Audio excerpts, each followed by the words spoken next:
Olá, bem-vindos a mais um Psicologia Espírita com Joana de Ângeles.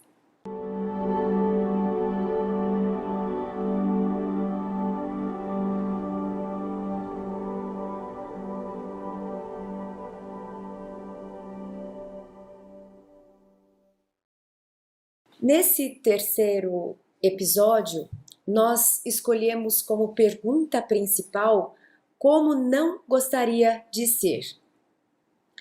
O nosso objetivo é analisar aqueles aspectos que fazem parte do nosso si mesmo, que nós também chamamos de self na psicologia analítica, na psicologia que Joana de Ângeles descreve, mas que também podemos chamar de espírito para nós, os espíritas. É a essência nossa divina, é o nosso verdadeiro e real ser.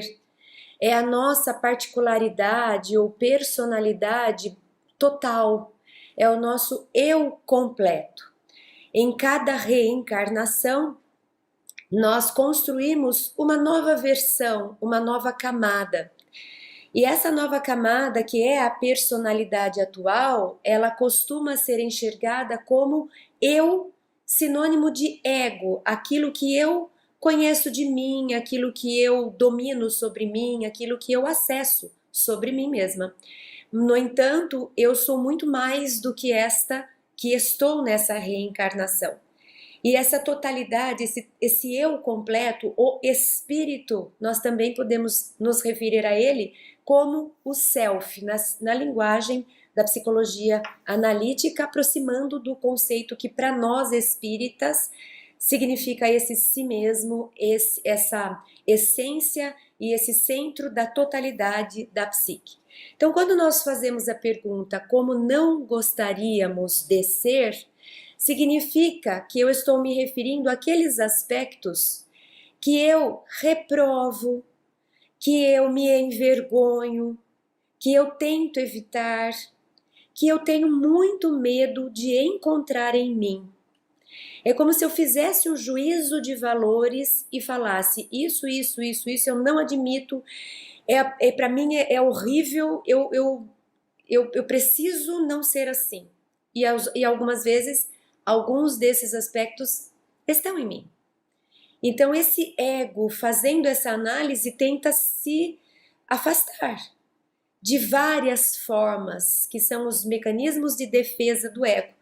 Então nós negamos, nós reprimimos, finge que não existe, joga embaixo do tapete, deixa pra lá, vamos esquecer logo, fala que é o outro, que é a culpa do outro, que não sou eu.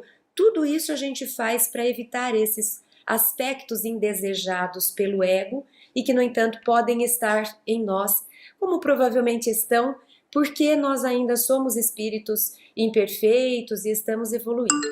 Então, para conversarmos hoje a respeito desse tema, eu gostaria de iniciar trazendo aqui um conto que se tornou filme e que é conhecido praticamente por todos. Foi muito difundido em todas as culturas, traduzido em muitas línguas. No Brasil, ele chegou com o nome de O Médico e o Monstro. Na linguagem original, que é a língua inglesa, era The Strange Case of Dr. Jekyll and Mr. Hyde. Então, são dois personagens em um. É um médico que descobre em si um outro aspecto, uma outra personalidade que vivia escondida nele mesmo. Então, ora é o Dr. Jekyll, que é o médico que está funcionando, atuando, e ele é uma personagem calma, tranquila, dedicada a curar as pessoas, a observar o que é melhor para o coletivo, a reprimir aquilo que ele sabe que não seria um comportamento adequado. Ele tem uma autorregulação. Ele é capaz de conviver no mundo de uma forma agradável, benéfica para si e para o outro. Mas talvez a um custo muito alto de reprimir muita coisa que ele gostaria de fazer. Então, de vez em quando aparece esse personagem, como se ele liberasse essa besta, essa fera que existia nele. E aí, então, o Mr. Hyde, né? uma semelhança com o escondido do inglês, né? Se a gente for procurar a palavra, é semelhante à escrita. Então, Mr. Hyde é esse personagem que libera os instintos agressivos, as tendências negativas. Então, em alguns momentos, esse médico se transforma nesse monstro, no sentido de ser uma besta incontrolável, que faz aquilo que entende, aquilo que deseja, e que não leva desaforo para casa, e que explode, que bate, que briga, que é violento e que mata se for preciso. Então, o conto, ele nos traz essa oportunidade de olharmos para o espelho e admitirmos que todos nós, no nosso grau de evolução, vamos carregar muitos aspectos, nem são apenas dois. Não temos só um lado bonzinho e um lado bravo, diabinho e diabólico. Nós temos muitos aspectos. Nós temos um aspecto que de vez em quando a gente fica mais melancólica e triste, nós temos aspectos que às vezes nos deixam muito eufórica e a gente passa até do limite. É como se nós fôssemos, na verdade, uma diversidade de eus. Nós trazemos em nós muitas subpersonalidades, se é que a gente pode chamar assim. Mas são aspectos nossos que de vez em quando, baseado no que eu estou sentindo, no que eu estou pensando, no que está acontecendo no mundo de fora, eu assumo uma determinada tendência. Ai, tem coisas que me deixam agressiva, tem coisas que me deixam depressiva, eu levo dias para voltar ao meu normal. Normal, sinônimo daquilo que eu identifico como ego. Nós já falamos sobre o ego nos episódios anteriores. Essa é o centro da consciência, é aquilo que eu entendo como eu. Quando eu digo eu, Cris, fulana de tal, que gosta disso, que não gosta daquilo, provavelmente eu estou descrevendo aquilo que o meu ego é. É aquilo que eu sei a respeito de mim, que é o que está na minha consciência. No entanto, eu não sou só a minha consciência. Minha consciência é uma parte pequena comparada com o universo que faz parte do meu inconsciente. Ou seja, tem muito sobre mim que eu desconheço, que está em algum lugar de mim mesma, e de vez em quando ele aflora esses outros lados desconhecidos, como se roubasse o lugar do ego. Então, esses outros eus que existem em mim e que estão guardados lá no inconsciente é que são descritos neste conto. Então, trazendo um pouquinho aí desse conto, a gente vai ver o seguinte, que o médico e o monstro trata, né, da questão do duplo, da clivagem do psiquismo, do outro, mas não do outro exterior, não do semelhante, do meu próximo, mas daquele outro interior que nos habita e que, embora nos seja desconhecido, nos é terrivelmente ameaçador. É o que nos mostra o autor Robert Louis Stevenson, que escreveu esse conto, esse livro em 1941, já é antigo. Stevenson, através do Sr. Hyde, nos traz a ocultação já no próprio nome, com a homofonia entre Hyde e Hyde, que é esconder e ocultar em inglês, como eu já havia dito. Parecem, né? Então foi de propósito, porque é aquele outro que eu tento esconder. É o outro que eu evito que as pessoas descubram em mim, principalmente se na minha persona, que nós também já conversamos nos encontros anteriores, eu equipo minha persona com aspectos muito polarizados. Quanto mais eu polarizo um aspecto da minha persona, mais eu preciso reprimir o polo oposto. Então, por exemplo, vamos supor que eu coloque na minha persona, na forma como eu me mostro para a sociedade, eu atribuo um valor que eu sou muito calma, eu sou muito pacífica e nada me tira do sério. Então, por algum motivo, eu entendi que é importante eu me mostrar assim para a sociedade, então eu faço um esforço bastante, não que eu não seja. Pode ser que eu traga já bastante desse aspecto, pode ser que eu já tenha vindo para essa vida de uma forma mais calma, eu sou aquela pessoa tranquila, a minha mãe já me descrevia assim desde que eu era pequena. No entanto, eu percebo que isso me faz ganhar muitos pontos na sociedade, então eu reforço até chegar no ponto do exagero, as pessoas falarem, não, a Cris, nunca ninguém tirou ela do sério. Então, quanto mais eu me esforço para fazer isso, ser único, como se eu só fosse calma e ponto final, mais eu preciso controlar para não escapar o polo oposto. A irritada, a brava, a descontrolada, a que surta.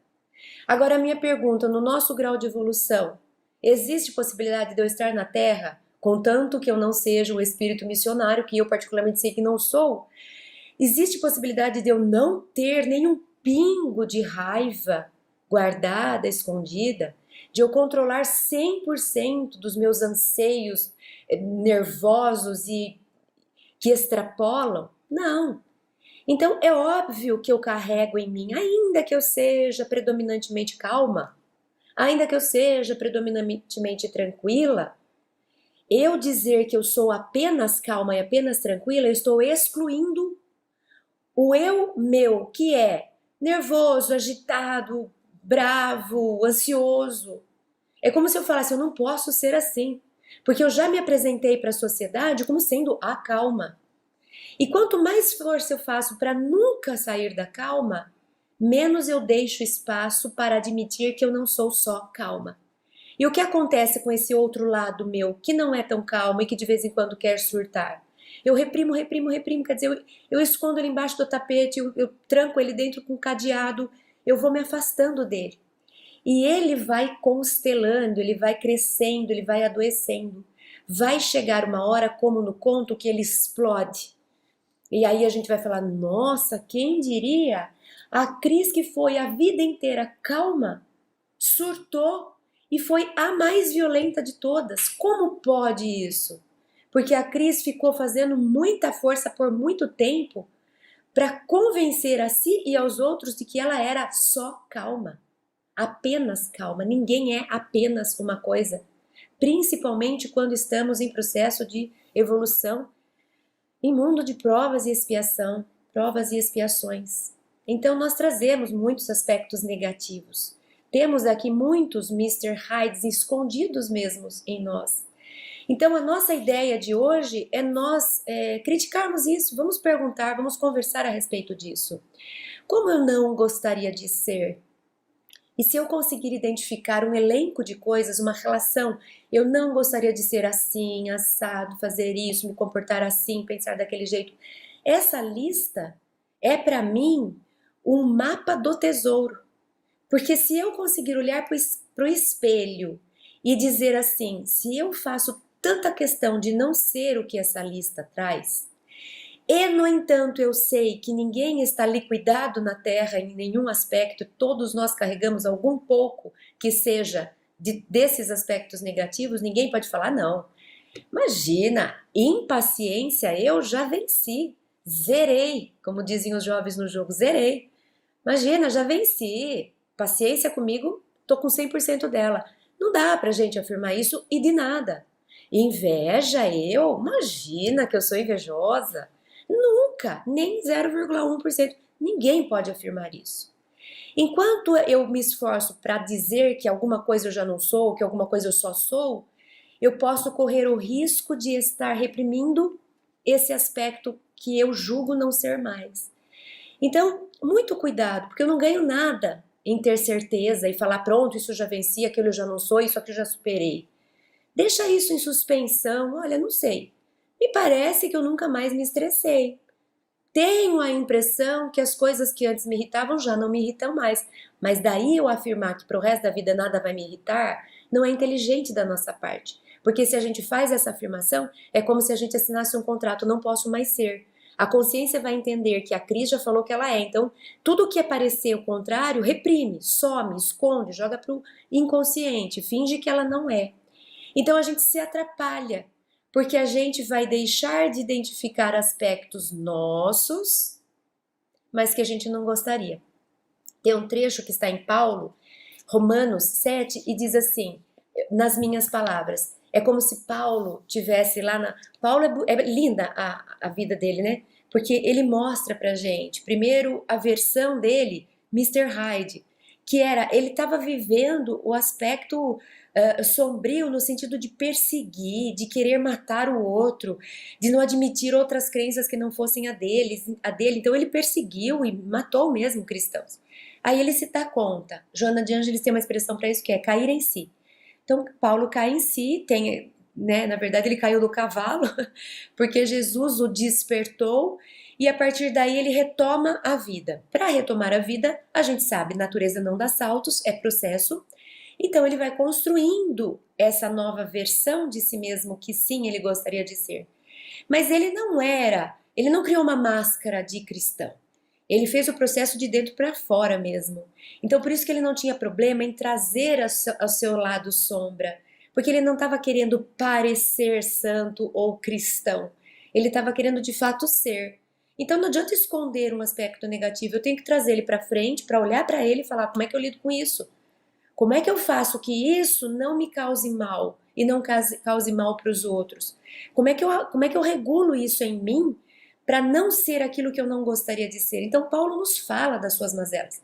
E numa dessas falas, quando ele estava se construindo como cristão, numa das suas cartas a Romanos, que está lá no capítulo 7, ele diz assim, ó, algo do tipo, puxa vida, eu percebi que o bem que eu quero fazer, porque eu já tomei consciência, porque agora eu conheço os ensinos do Cristo, o bem que eu quero fazer, esse eu não faço.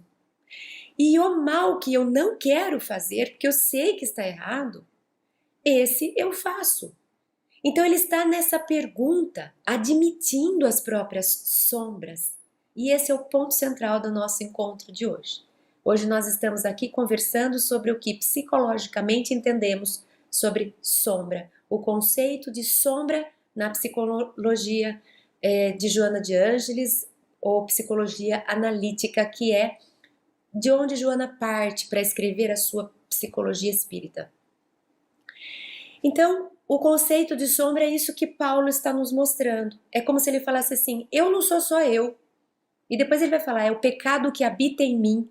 Como se ele dissesse, tem algo em mim que não é adequado, que é pecado no sentido de errar o alvo, de querer uma coisa e fazer outra, né? Então como se ele falasse, tem conflitos internos que não me deixa ser quem conscientemente eu quero ser. Então o que Paulo está dizendo?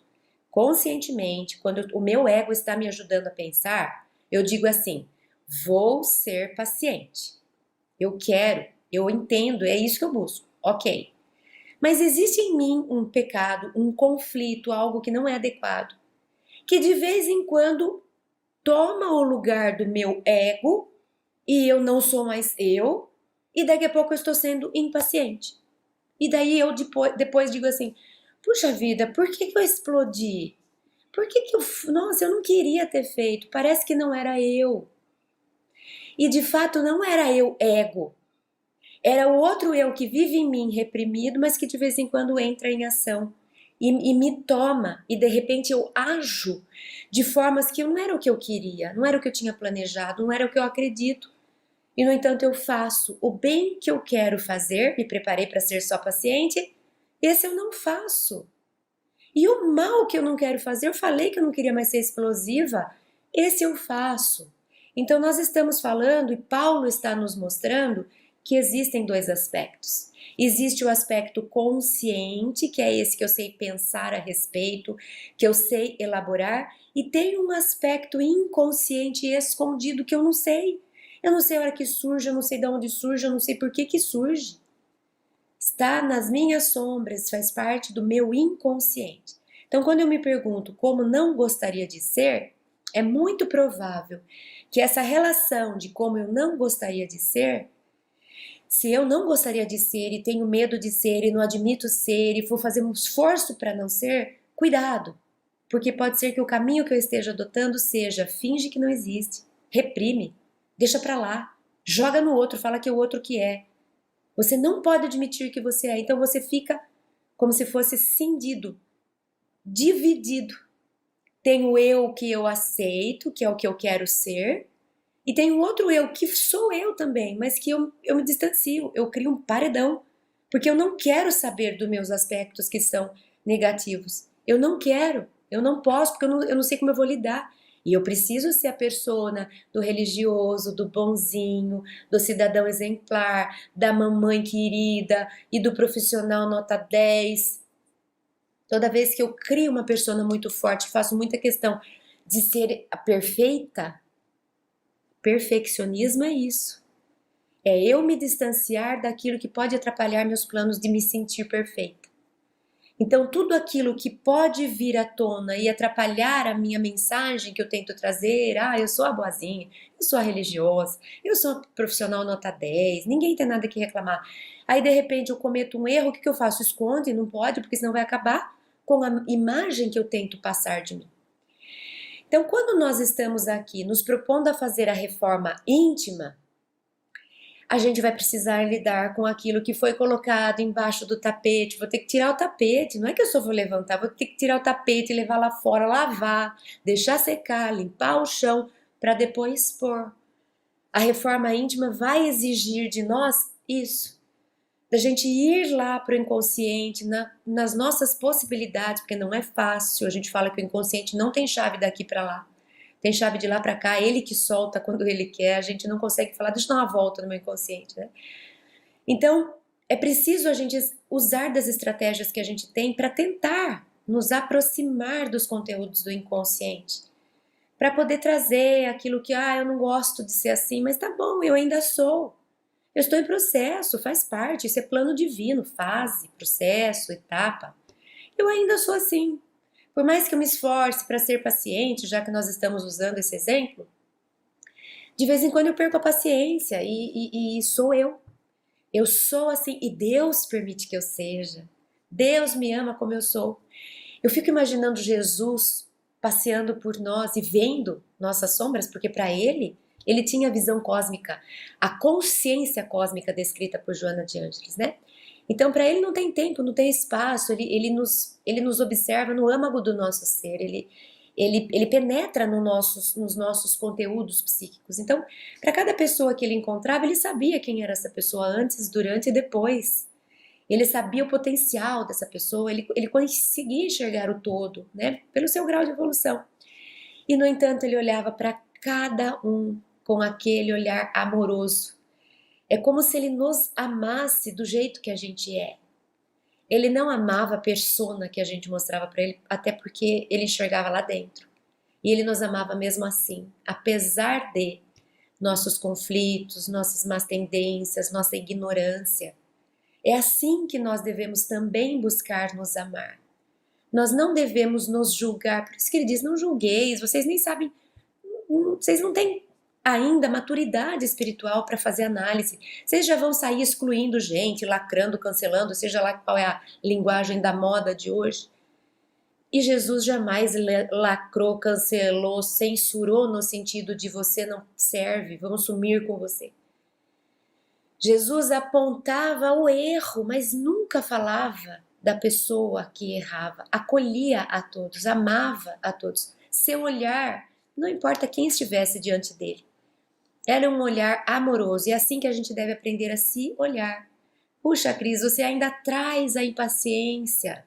Tudo bem. Deus garantiu a lei do progresso e você um dia vai lidar com isso. Vamos continuar nos esforçando, como a gente está fazendo, Cris, mas está tudo bem. Eu te amo mesmo assim. É olhar para o espelho e tentar ter essa conversa. É nos aceitar inteiros e não só o lado bom da história. Até porque a gente costuma fazer isso com fora também. Quando a gente não aceita nossos aspectos, a gente não aceita no outro. Sabe quando a gente fala, nossa, eu não consigo ficar com ninguém, porque eu só vejo defeitos, essa pessoa é muito assim, aquela pessoa é muito assado. Então tá na hora de aceitar o defeito. Tá tudo bem, você é assim? Ok.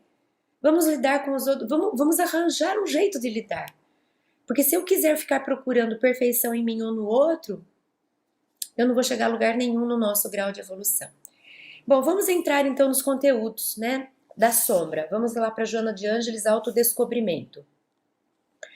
Com as notáveis contribuições de Freud e, mais tarde, de Jung, entre outros, o inconsciente passou a ser a parte da atividade mental que inclui os desejos e aspirações primitivas ou reprimidos, segundo o mestre de Viena, em razão de não alcançarem a consciência espontaneamente graças à censura psíquica, que bloqueia o conhecimento do ser, mas somente através dos métodos psicoterápicos, que é revelação dos sonhos, redescobrimento dos fatores conflitivos, dos atos perturbadores e outros, ou dos traumas profundos que afetam o sistema emocional.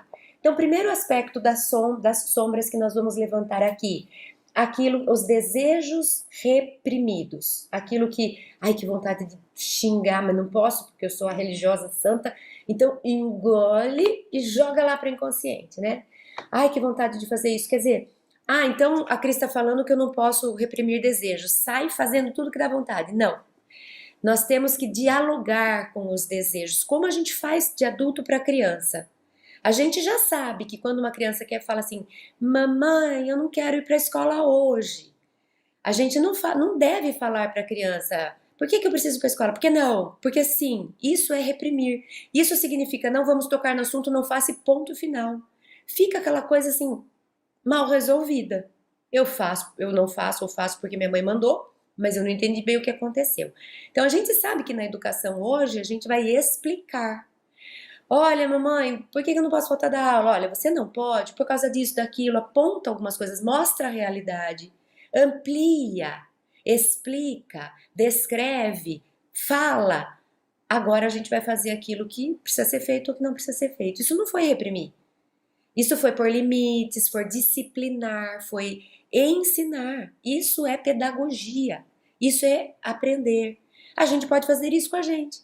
Ai, que vontade de hoje não fazer nada o dia inteiro, de não ir trabalhar. Não, não posso pensar nisso, não posso pensar. Não, isso é reprimir. Como que então? Olha, Cris, vamos pensar. Vamos tentar enxergar um lado bom nisso. E pensa se você ficar em casa, pensa se todo mundo fizesse o que quisesse, pensa se o dia que você precisa de um médico, se ele resolveu aquele dia ficar em casa, eu vou negociar comigo, eu vou me ensinar, eu vou me disciplinar, eu vou conversar comigo. E aí eu tomo consciência, eu ampliei, eu pensei, eu refleti, eu entendi. E aí eu vou. É diferente reprimir, não toca no assunto, pronto, acabou e faça, ou não faça. Enquanto que disciplinar, ensinar, conversar a respeito é entender. Dá para perceber, né, a diferença de um para o outro. Então, primeiro aspecto da sombra, Joana de Ângeles no livro Autodescobrimento, capítulo 4, ela chama a atenção disso, desejos reprimidos, censura psíquica. Ai, que feio que eu pensei. Ai, afasta logo, não posso pensar nisso. Não, isso é reprimir. Esse negócio vai lá para o inconsciente ficar escondido e um dia vai voltar na forma de um problema, de um surto, de uma doença psicossomática. Aquilo que eu reprimi não vai ficar diluído lá porque nada se resolve sozinho. Eu não quis pensar a respeito, eu não quis conversar a respeito, ficou lá. Um dia aquilo vai ganhando força, vai ganhando energia, aquilo volta e às vezes na forma de uma doença psicossomática que tem relação no corpo com aquilo que a gente reprimiu no inconsciente. A gente enxerga no corpo aquilo que a gente não foi capaz de enxergar mentalmente, psicologicamente falando. Um outro aspecto da sombra, que a gente vai ainda no livro Autodescobrimento, mas agora capítulo 7, Joana de Ângeles vai falar sobre esse desconhecido, sobre o que não é compreendido, que também faz parte da sombra. Então nós estamos descrevendo. O que está na sombra? O que está no nosso inconsciente? Os desejos reprimidos, censurados, que mais? Anseios e medos não digeridos, ocorrências incompreendidas e palavras como gestos agressivos, educação castradora, interrogações sem respostas que se transformaram em conflitos da personalidade. Prosseguem aguardando esclarecimentos, liberação, que se apresentam na área dos sonhos, aparecem nos nossos sonhos. Os mais antigos, porque mais preservados pela maneira repetida como foram arquivados, ressumam com frequência, produzindo estados oníricos tumultuados e apavorantes. Então aqui Joana está dizendo outros conteúdos do inconsciente, são aqueles anseios e medos não digeridos, que é isso, engole, você não vai fazer. Eu tô com medo disso. Esquece que passa, antes de casar Sara, né? Não vamos falar do assunto. Engole esse medo, deixa pra lá. Eu tô com muita vontade disso. Não, agora não dá tempo. Pode parar, isso daí é do mal, isso é feio. E engole. Aquilo que eu não digeri, aquilo que não foi bem entendido. Tudo isso vai ser conteúdo do meu inconsciente. Quer ver uma coisa que costuma acontecer bastante? Então eu sou uma criança, eu tenho, sei lá, 6 anos, né? E aí eu tô vivendo numa casa em que os meus pais, por exemplo, eles estão passando por conflitos pessoais, conjugais, profissionais, não sei. Mas eles ficam estressados, eles brigam o tempo todo, inclusive comigo. Eles falam comigo de um jeito muito agressivo. E eu não entendi o que eu fiz, eu não sei o que que aconteceu. E eu começo a fazer uma interpretação que é minha. Eu, como criança, não sei o que está acontecendo, nem entendo o que que seja trabalhar. Não sei que meu pai está com problema porque ele está desempregado. Não sei que eles estão brigando entre eles porque eles estão com problemas conjugais. Não sei. Eu sei aquilo que me toca. E aquilo que me toca é: minha mãe vem brava comigo, meu pai vive brigando, xingando, e muito bruto e exigente. Eu não sei o que está acontecendo. Então eu faço a minha interpretação com aquilo que eu sou capaz de alcançar. E eu digo assim: acho que meus pais não gostam de mim. Porque olha como eles falam comigo. Olha o quanto eles me dão de bronca. Eles nunca elogiam o que eu faço. Tudo o que eu faço eles criticam. Eu não sou capaz de entender que eles não estão bem. Que eles não estando bem, não são capazes de enxergar o lado bom da vida. Eles não têm calma o suficiente para estar comigo e comigo. Eles, quando estão comigo, trazem junto os seus conteúdos. Mas eu, como criança, não tenho como fazer, eu não alcanço isso. Então, eu faço a minha interpretação. Meus pais não gostam de mim. E engulo isso. E aí, pro resto da minha vida, cada vez que a minha mãe me der uma bronca, cada vez que meu pai me fizer uma crítica, eu reforço aquela crença que ficou instalada. Olha lá, olha lá, olha lá. E isso vai ganhando força e eu crio uma imagem de mim mesma com base nisso. Eu não sou tão boa porque se eu fosse, os meus pais teriam me amado muito quando eu era criança. Uma interpretação minha que eu deixei arquivado porque eu fui reforçando. Eu fui entendendo do meu jeito, ninguém me explicou, nunca minha mãe chegou pra mim e falou: "Olha, filha, às vezes a mamãe tá brava, estressada, não é com você". E conta minimamente, a mamãe tá com problema, a mamãe tá com dor, a mamãe tá com... Então não é com você, mamãe te ama. Se a mãe não teve essa sensibilidade de perceber que o filho estava fazendo essa má interpretação, pode ser que essa criança chegue a ser um adulto que carrega essas feridas, essas crianças feridas dentro de si. Então tá lá no inconsciente. É um conflito, é um conteúdo que tem carga emocional forte, que atrapalha, que me faz ser mais triste ou ter uma baixa autoestima. Cada um vai manifestar de um jeito. Então é disso que Joana está falando nesse trecho, dos conteúdos que não foram digeridos, quer dizer, processados, conversados, elaborados e diluídos. Engole inteiro. Joga lá, não pensa a respeito. Pecado, não pode, para com isso. Nada disso, agora não. Chega, chega, chega. Engole inteiro. Eu não entendi o que está acontecendo, não pude conversar sobre o que eu estava sentindo, simplesmente joga para algum canto aí do fundo. E a gente joga para um canto do fundo.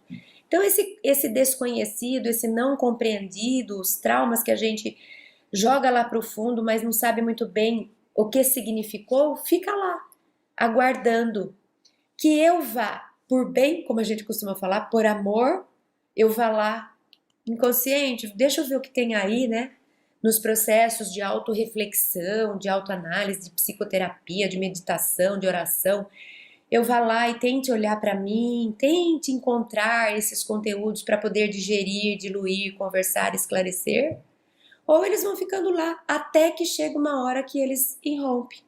Seja num comportamento desequilibrado, seja em algum surto psicótico, em alguma neurose ou até na forma de doenças, fisicamente falando, né, somáticas. Por isso que é importante a gente fazer a reforma íntima, porque a gente evita dores, sofrimentos, porque a gente chega antes, nós vamos tocar nos pontos antes deles eclodirem, ou na linguagem analítica, antes dos complexos constelares. A gente já vai falar sobre complexo.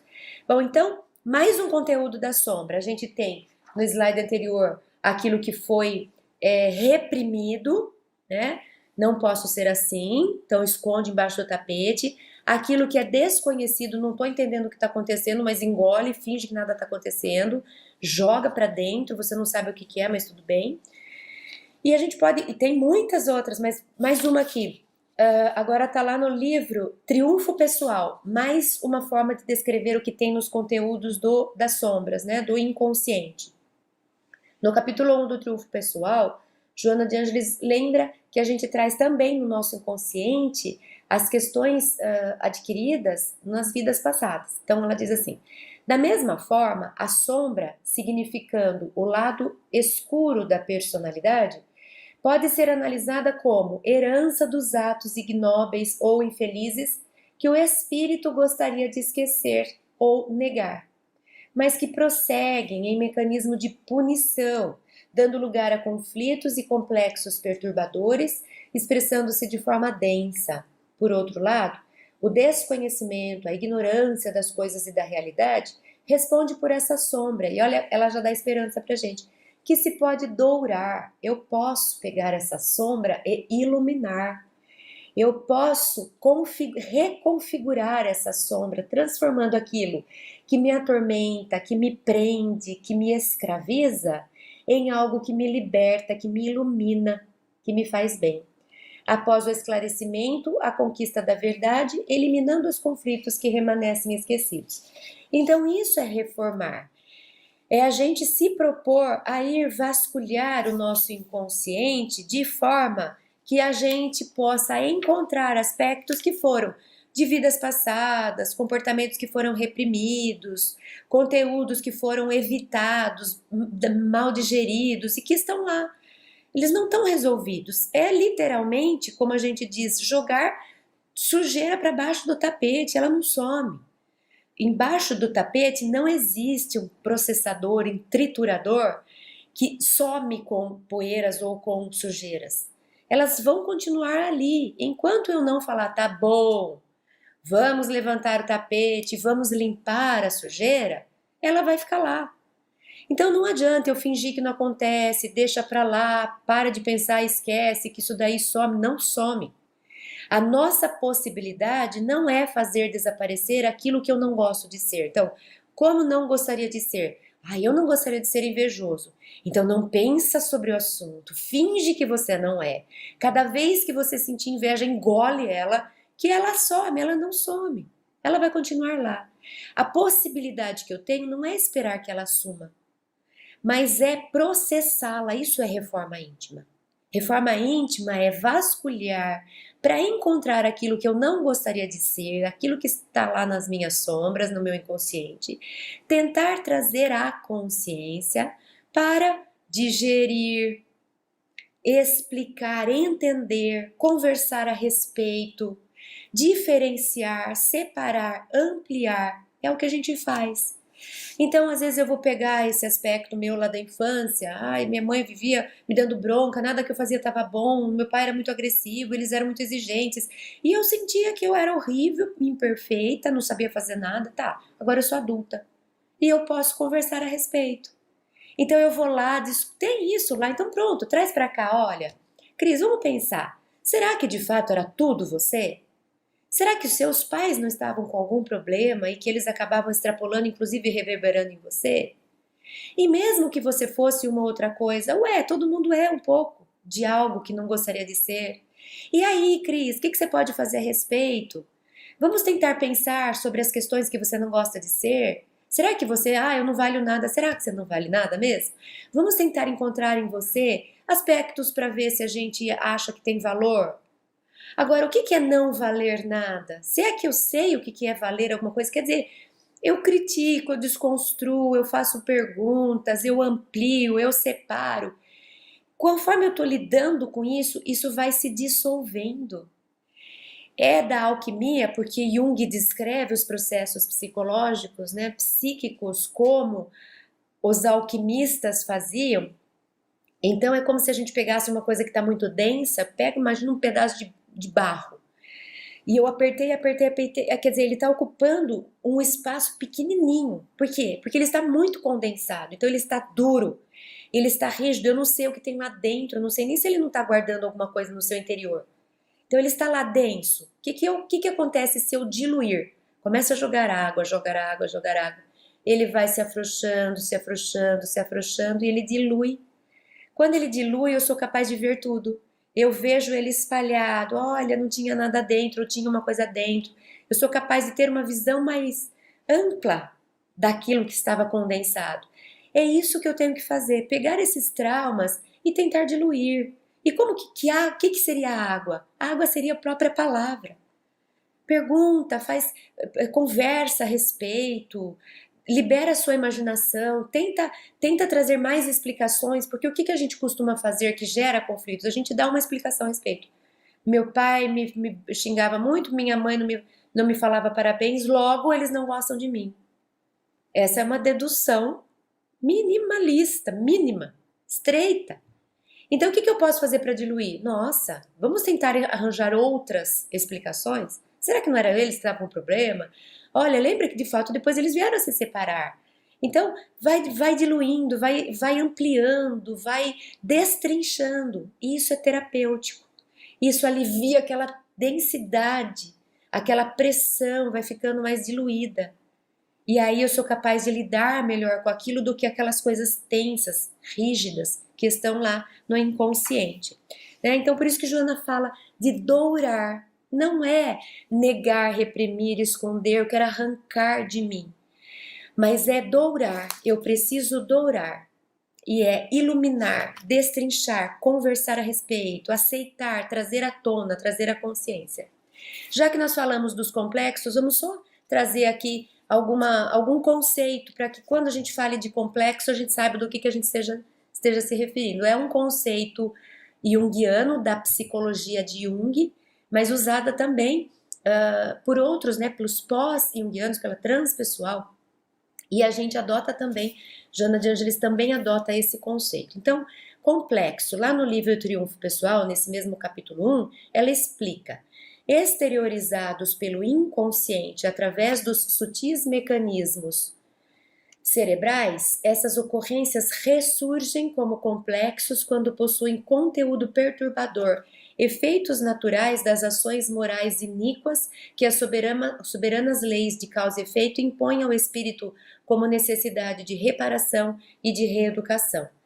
Todo conflito carrega uma carga psicológica de alta tensão nervosa devastadora. Então, o que seria complexo? Vamos tentar destrinchar um pouco esse conceito. O complexo Jung descreveu como conteúdos do inconsciente. O complexo está no inconsciente. Quando ele vem para a consciência, ele deixa de ser complexo. O complexo é um conteúdo que está no inconsciente, que tem alta carga emocional, ou seja, está carregado de emoção, carregado de raiva ou de tristeza, ou de seja lá qual tipo de emoção que tenha, de nojo, de alegria. Então, é um conteúdo do inconsciente que tem alta carga emocional demais, e ele foi criado a partir de um centro. Esse centro é um tema, é um centro arquetípico, mas vamos deixar o arquétipo um pouco de lado por enquanto. Quer dizer o seguinte: a partir de um tema, a partir de um assunto, a partir de uma experiência, eu criei um complexo. Então, vou dar um exemplo. Vamos supor que eu esteja andando na rua, estou caminhando tranquila, sossegada, pensando, né, na minha vida. É noite, eu estou carregando minha bolsa, a rua está deserta e de repente surge um assaltante. Eu não vi de onde ele veio. Eu só vi que ele pulou de um muro. E ele me deixou aterrorizada. E ele roubou minha bolsa. E ele me ameaçou a vida. E eu me assustei. Então, imagina a carga emocional que está presente ali. Altíssima. Medo, aflição, susto, mas medo principalmente. Medo. Ele vai embora com a minha bolsa. Eu levo um tempo para né, aliviar e vou embora. O tempo passa. Um dia eu estou andando numa rua com a minha bolsa. Não é noite e a rua não está deserta. Mas quando eu me dou conta que eu estou sozinha numa rua com a minha bolsa, pode ser que eu evoque, sem saber até, nem preciso lembrar conscientemente. Pode ser que comece a me dar, ai, que sensação ruim de que alguma coisa vai acontecer, eu não sei o que é. Mas o meu inconsciente está identificando similaridades com a situação. e está trazendo de volta a emoção que apareceu quando eu vivi aquilo da outra vez. Então, às vezes eu faço, tem um lado bom, que se eu tiver de noite, escura, andando com a minha bolsa, o meu inconsciente vai me fazer ter medo, o que eu vou fazer? Esse lugar aqui não é bom. E aí o que eu faço? Eu saio logo dali, eu ligo para alguém, eu entro numa casa, seja lá o que for. Eu me protegi. Então tem um lado bom de proteção. Mas tem um outro lado que ele é inconsciente e eu não sei o que está acontecendo.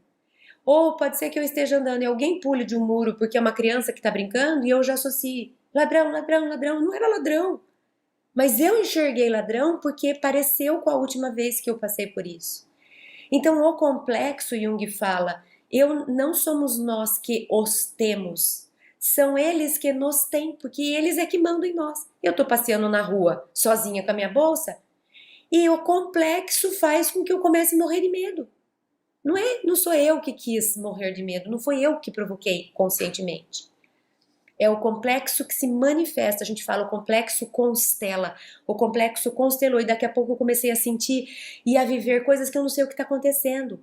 Lembra do Paulo? O bem que eu quero fazer, esse eu não faço, e o mal que eu não quero fazer, esse eu faço.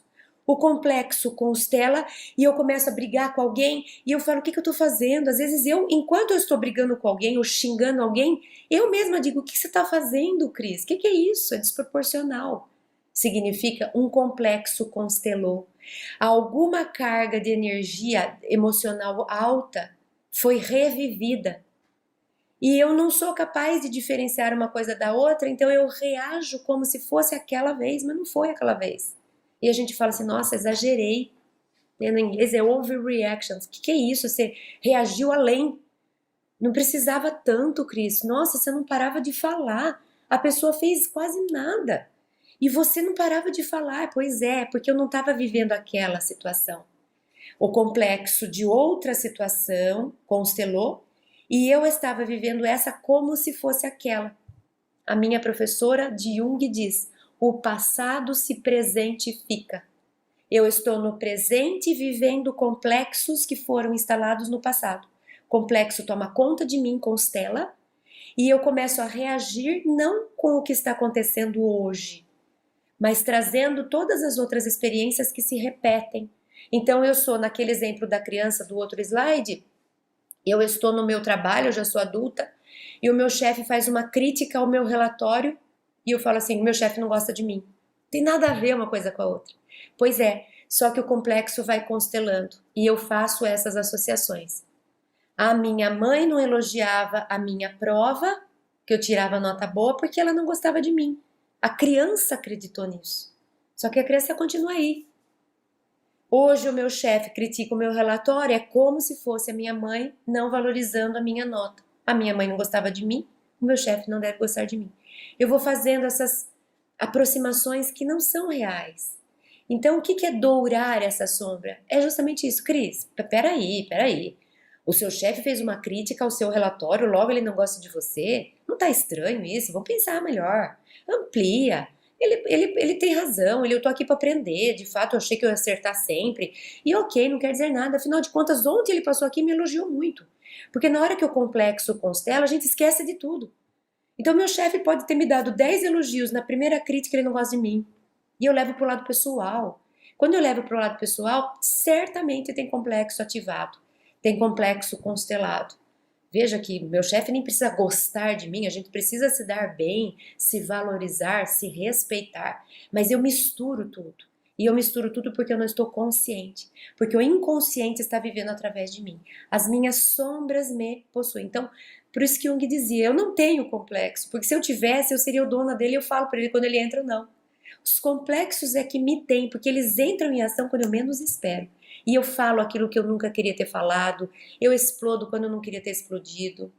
O bem que eu quero fazer eu não faço, e o mal que eu não quero fazer, esse eu faço, né? Então esses são os complexos. E no livro Vida, Desafios e Soluções, Joana de Ângeles diz, em decorrência das vivências anteriores, ficaram mais profundamente marcados os pensamentos de dor, de angústia, de pessimismo em razão da sua força desequilibradora.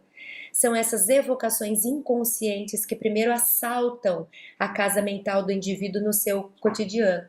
Assalta o ego, toma conta do ego. eu perco a consciência de falar, nossa, perdi a razão. O que eu estou dizendo? Um complexo constelou, tomou o lugar do ego, que é quem consegue escolher, tomou o lugar do ego e vem com tudo, vem com força, e o mal que eu não quero fazer eu estou fazendo. E eu falo, o que aconteceu? Pois é, assaltam a casa mental do indivíduo, roubam o lugar do ego e a gente explode. São conteúdos do inconsciente que estão sendo revividos. O passado se presentifica. E estou eu vivendo no presente uma coisa que na verdade aconteceu antes, mas eu estou vivendo como se fosse. Então, por isso que a gente precisa reformar, iluminar, dourar, para que a gente não fique tão à mercê assim desses conteúdos do inconsciente. Para que a gente não fique como Paulo se pôs ali. Como é que vai ser minha vida? Eu assumi que eu quero fazer isso, daqui a pouco eu estou fazendo aquilo. Eu fiz um compromisso comigo que eu não quero mais ser assim, e daqui a pouco eu estou sendo. Como é que eu resolvo isso? Iluminando, aceitando, integrando, conversando, ampliando. É isso que eu faço com os conteúdos do inconsciente. Integrar as sombras não é assumir, excluir, fingir que não existe, deixa pra lá, faz de conta que não é você, joga a culpa no outro. É admitir, cadê o meu lado, Senhor Hyde, Mr. Hyde? Cadê a minha sombra, os meus monstros, os meus complexos? Cadê os meus conflitos, minhas crenças disfuncionais? Elas precisam ser revividas no sentido de traz a consciência, aceita, tudo bem, faz parte, eu fiz isso, eu não fiz aquilo, eu tenho essa tendência, eu não queria ter, não bate com o que a minha consciência deseja, mas eu ainda estou em processo. Aos poucos eu vou organizando a casa, eu vou fazendo a reforma íntima. Reforma íntima não é da noite para o dia, não é no momento, é treino, é tomada de consciência, treino no sentido de que ai, de novo aconteceu, mas olha, vou ficar consciente. Puxa, de novo pisei na bola, mas vou continuar.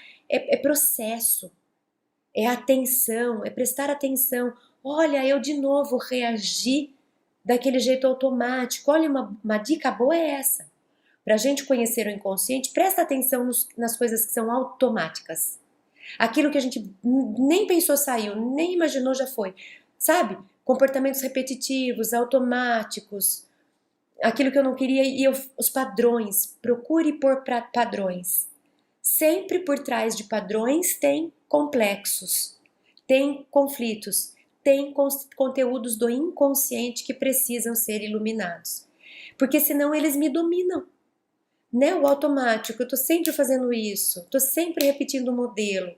Eu falei que eu não ia mais me relacionar com pessoas que são abusadoras, arranjei uma outra pessoa, pois ela é também não é também aqui equilibrada e de alguma forma está me abusando. Pois é, porque você está trazendo o passado se presentifica. Eu continuo vivendo padrões, eu continuo o inconsciente automaticamente me fazendo viver de um ou do outro jeito. Então, por isso que eu preciso fazer esse mergulho para dentro. Por isso que esse é o caminho da autoiluminação. É entrar lá nas sombras e tentar ver o que tem, né? E a gente consegue vasculhar as sombras nos sonhos, né? Pelos sonhos, analisar, por exemplo, quando a gente sonha com assaltantes, o assaltante geralmente, na linguagem da psicologia, é esse conteúdo que está querendo tomar o lugar do ego. São essas sombras que estão se aproximando e que vão me roubar a minha casa, que vão roubar o meu livre-arbítrio, vão viver através de mim. Quando eu deixo esses comportamentos automáticos viverem, é como se eu não tivesse livre-arbítrio. Eu sou um robô programado, meu inconsciente me faz fazer assim, meu inconsciente me faz fazer assim. O Paulo estava programado. O mal que eu não quero fazer, esse eu faço, como se ele estivesse repetindo, repetindo. Até que ele fala, não, vou trazer consciência para isso. Aí ele faz o processo e daí depois ele fala, pronto, agora eu consigo me regular. O mal vem, mas eu falo, não, não vou fazer, eu consigo dominar, eu estou no comando da minha casa. Não é um procedimento automático e robótico que acontece. Então, Joana de Ângeles traz esse nosso convite para integrar as sombras. A gente pode conhecer as nossas sombras pelos nossos padrões repetitivos, nossas tendências. O Espiritismo nos fala, analisar as vossas tendências. Pelos sonhos, os sonhos nos trazem conteúdos de quem eu sou. Lembra que no sonho eu sou todas as personagens. Então, ai, sonhei com uma mulher chata. Ah, você tem uma mulher chata em você. Nossa, sonhei com uma menina tão mimada. Ah, você carrega uma menina mimada. Cadê ela? Vamos conversar sobre ela. Essa é a investigação que a gente faz do inconsciente a partir dos sonhos. Joana de Ângeles, no livro Em Busca da Verdade, capítulo 2, ela diz assim: o amadurecimento psicológico lento e seguro propicia a descoberta desses tesouros íntimos que direcionam o comportamento, ajudando a discernir como viver-se saudavelmente ou de maneira tormentosa. O hábito arraigado, automático, de ser-se infeliz, sob disfarces múltiplos, conspira contra a identificação dos valores morais e conquista do si mesmo, Então, mudar o nosso ponto de vista, vai lá para dentro, observa esses hábitos repetitivos. Será que não tem outro jeito de eu reagir? O que mais que eu poderia fazer naquela hora? Porque a gente descreve, fulano começou a falar, eu soltei os cachorros. E aí a gente fica se justificando como se só tivesse esse jeito de agir. Então, terapeuticamente, o que seria interessante? Mas, Cris, será que não tinha outra forma de você lidar com isso? Será que você não consegue imaginar uma terceira saída? Você já não experimentou uma outra possibilidade? Isso é a gente ampliar e modificar padrões repetitivos, Mas eu primeiro preciso aceitar que aquilo que eu fiz não necessariamente é o melhor, que eu posso ter me equivocado, eu preciso aceitar que eu trago sombras, eu preciso admitir isso em mim, Um outro trecho agora lá no livro O Ser Consciente, capítulo 3. As psicoterapias são aplicadas conforme as revelações do inconsciente, arrancando dos arquivos do psiquismo os fatores que geraram traumas e determinaram os conflitos, interpretando as ocorrências dos sonhos nos estados oníricos e as liberações catársicas nas demoradas análises. Então eu pus essa mãozinha puxando, um fio da boca desse personagemzinho aí, nesse sentido. É pela fala que a gente consegue dar vazão aos conteúdos. Então é falar, é analisar a sua fala, é perceber por que você usou essa palavra. Esse é o mecanismo psicoterapêutico. Por que para descrever a sua infância você fala muito sobre esse termo, sobre esse conceito? Por que você interpreta isso? Quando acontece, você acha que significa... Será que significa isso mesmo? Será que não tem uma outra forma de a gente ver? Então, a proposta é ampliar, é destrinchar, é conversar a respeito daquilo que a gente capta do inconsciente, tendências, explosões, tudo isso pode ser usado como isca para depois a gente destrinchar. Isso é autoconhecimento, é prestar atenção em si, nas suas reações, nos complexos que constelam e tentar entendê-los, ampliá-los, buscar outras explicações, tentar entender por que você sente isso, simplesmente ir dando combustível para aquilo, que o próprio processo já é terapêutico por si, não preciso chegar num lugar específico. Então, para a gente finalizar hoje, eu deixo esse convite, que foi retirado de uma mensagem psicografada por Divaldo em Assis, na Itália, em setembro de 2009.